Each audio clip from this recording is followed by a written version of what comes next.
kids, and I hope you're doing great. In this lesson, we want to talk about proportion. So, stay with us.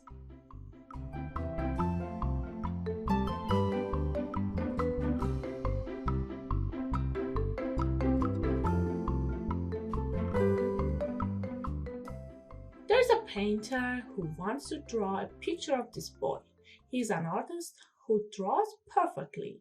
He's kind of an observational painter, which means he looks at something and draws it exactly. He portrays this boy exactly like him, but on a small scale. He resizes two hands of him the same size and draws them. In painting, both hands are the same size. Drawing this boy in this notebook with his original size is obviously impossible. In order to fit the picture of the boy on his notebook, you must resize it to a small size. But how is it possible? Here you see this boy is drawn in the same proportions as himself. There is nothing disproportionate about it, like the size of his head and legs. This means we don't see any inconsistencies. Suppose the painter is not good at his work, so something like that is drawn by him. Clearly, he isn't good enough to draw the boy, and parts of his body appear to be scaled differently. In fact, he didn't notice a few points. It appears that the boy in this painting is a little fatter than the boy in reality. As a result, we see inconsistencies in it, and the painting seems to be a different person. Let's return to the first painting. A painter is like a mathematician who knows proportions and applies them to his work. Could you paint something around you so that it looks like the real one on a small scale? Imagine you want to draw your TV in a notebook. The length and the width of the TV are 80 and 60 centimeters respectively.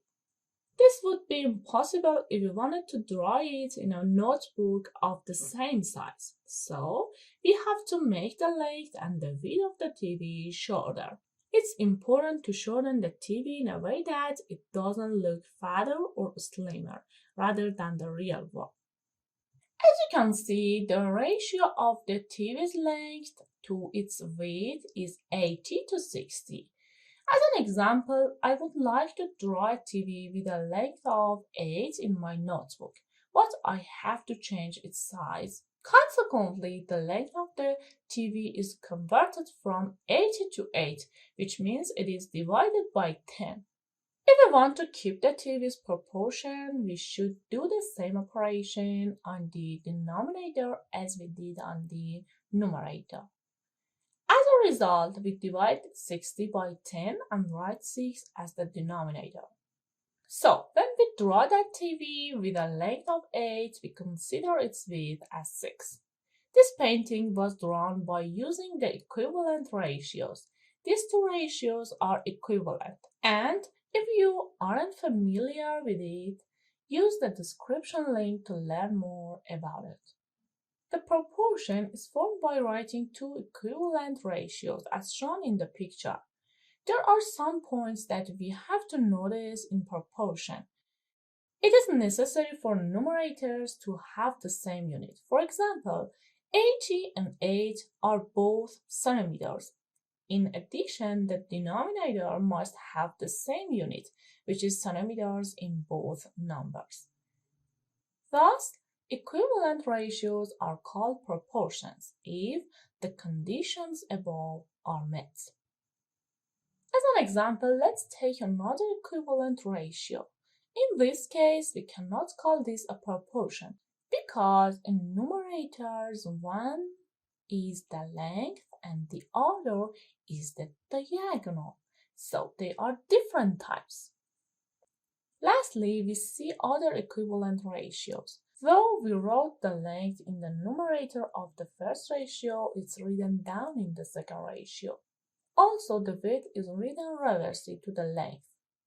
This cannot also be called a proportion because the units are shifted.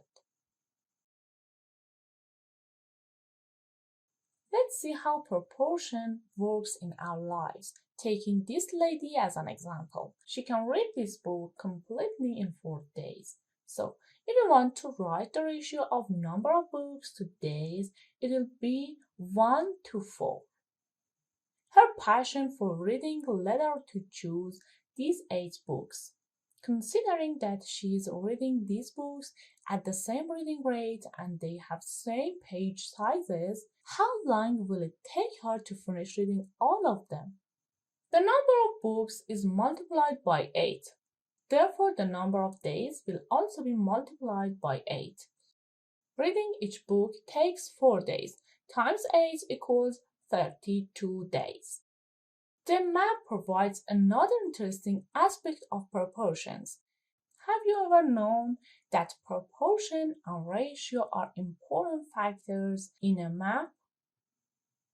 Let's discuss it in more detail. Here you can see a part of the Italy map. As you are probably aware, this map doesn't represent the real size of northern Italy. As you can see from the top of this region, it is as the same as what we saw on the map.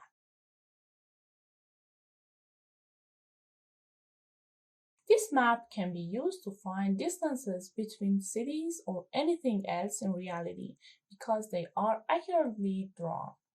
Every map has a scale that we can use to measure the real distance according to it. We must understand what this scale is and how it is found. As you can see using a map, the scale is shown. The ratio of the map distance to the ground distance is 4 centimeters to 100 kilometers. My goal is to find the real distance between two cities using a map. In this case, I'm looking for the distance between Palermo and Catania. All we need is a ruler for this purpose. Now we measure the distance between two cities on the map using the ruler.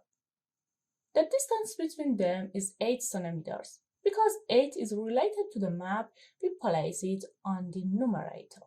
This creates a proportion, which we can solve it.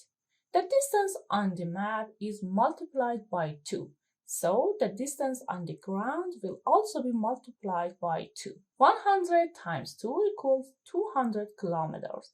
As you saw, we calculated the real distance between two cities. See you soon and bye.